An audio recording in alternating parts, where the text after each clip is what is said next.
Hello great മീഡിയാസിലേക്ക് സ്വാഗതം. ഏഴാം ദിനത്തിലേക്ക് കടക്കാണ് Pavi caretaker. ഏഴാം ദിനം എങ്ങനെയുണ്ട് എന്നുള്ളൊരു ചോദ്യമാണ്.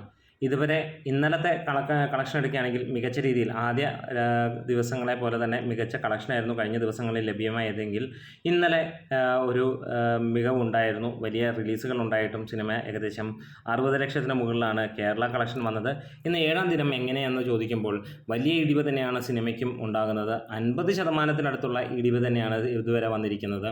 391 ഷോകൾ ട്രാക്ക് ചെയ്യപ്പെടുമ്പോൾ നമുക്ക് കാണാൻ കഴിയുന്നത് 14% മാത്രമാണ് ഓക്യുപ്പൻസി. 18 ലക്ഷം രൂപയ്ക്ക് മുകളിലാണ് സിനിമയുടെ കളക്ഷൻ വന്നിരിക്കുന്നത്. ഫൈനലായിട്ട് പ്രതീക്ഷിക്കുന്നത് 26 ലക്ഷത്തോളം രൂപയാണ്. അതായത് 40 ലക്ഷത്തിൽ താഴെയാണ് ഇന്നത്തെ കേരള കളക്ഷൻ. ഇതിനോടകം Kerala collection and world collection കൂട്ടി വരുമ്പോൾ 8.5 കോടി മാത്രമാണ് സിനിമയ്ക്ക് വന്നിരിക്കുന്നത്. ഇന്നത്തെ കളക്ഷനോടുകൂടി സിനിമ 9 കോടി എത്തുമെന്നാണ് സിനിമയുടെ ബഡ്ജറ്റായി 8.5 കോടിയോളമാണ് പറയുന്നത്. 20 കോടിക്കടുത്ത് കിട്ടിയാൽ മാത്രമാണ് സിനിമ ഒരു വിജയമാകുന്നത്. ഇന്ന് നമുക്കറിയാം വ്യാഴാഴ്ചയാണ്. വെള്ളി, ശനി, ഞായർ ദിനങ്ങളാണ് ഏറ്റവും പ്രതീക്ഷയോടെ കാത്തിരിക്കുന്നത്.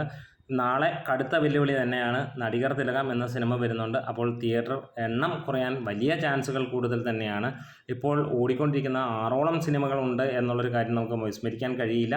അപ്പോൾ തീർച്ചയായും എല്ലാ സിനിമകളെയും എഫക്റ്റ് ചെയ്യും എന്നുള്ളതിന് യാതൊരു സംശയമില്ല. അപ്പോൾ എന്താണേലും വരുന്ന ശനി ഞായറോടെ ഈ സിനിമയുടെ വിധി എഴുതും എന്നുള്ളത് നമുക്ക് ഉറപ്പിക്കാം. നമ്മുടെ വീഡിയോസ് ഇഷ്ടമായെങ്കിൽ സപ്പോർട്ട് ചെയ്ത് തരണം. നിങ്ങളുടെ മനസ്സിൽ ഈ ഒരു സിനിമ വിജയിക്കുമോ ഇല്ലയോ എന്നുള്ളത് കമൻസിലൂടെ രേഖപ്പെടുത്താം. Great medias.